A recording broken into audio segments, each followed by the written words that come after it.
তামিলনাড়ুর তিরুচাপল্লীর পথে পথে দেখা গেল ভিন্ন এক দৃশ্য। থালাপতি বিজয়ের নামে স্লোগানে মুখরিত পুরো শহর। পর্দার নায়ককে এবার রাজনীতির মাঠে বরণ করে নিল ভক্তরা। বিজয়ের সফরকে ঘিরে এতটাই উন্মাদনা ছড়িয়ে পড়ে যে শহর জুড়ে তৈরি হয় পুরোদমে অচলাবস্থা।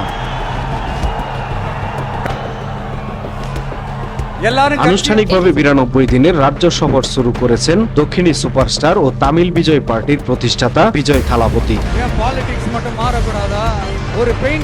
জনসমুদ্রে দাঁড়িয়ে তিনি কড়া ভাষায় তুলোধনা করেন নরেন্দ্র মোদীর নেতৃত্বাধীন সরকারকে। নির্বাচনী প্রতিশ্রুতির কতটা পূরণ হলো এ প্রশ্ন ছুড়ে দেন রাজ্য সরকারের দিকেও। একই সঙ্গে ঘোষণা দেন আসন্ন নির্বাচনে তার দল টিভিকে স্বাধীনভাবে প্রতিদ্বন্দ্বিতা করবে এবং কাউকে ছাড় দেবে না।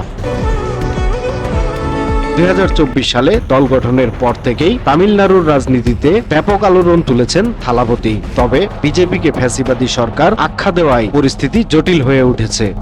রাজনৈতিক লড়াইয়ের মাঝে আবার নতুন ঝড় উঠে মাদুরাইতে দলের দ্বিতীয় রাজ্য সম্মেলনে ভক্তের সঙ্গে দেহরক্ষীর দুর্ব্যবহার ঘিরে থানায় মামলা হয় বিজয়ের বিরুদ্ধে। তবুও থামছেন না থালাপতি বিজয়। তিনি ঘোষণা দিয়েছেন 2026 সালের বিধানসভা নির্বাচনে মাদুরাই পূর্ব আসন থেকে প্রতিদ্বন্দ্বিতা করবেন। এর মধ্য দিয়ে শুধু ডিএমকে এর বিরুদ্ধেই নয়, বিজেপিকেও সরাসরি চ্যালেঞ্জ ছুড়ে দিয়েছেন তিনি। তার ভাষায় বিজেপি টিভিকের একমাত্র আদর্শিক শত্রু।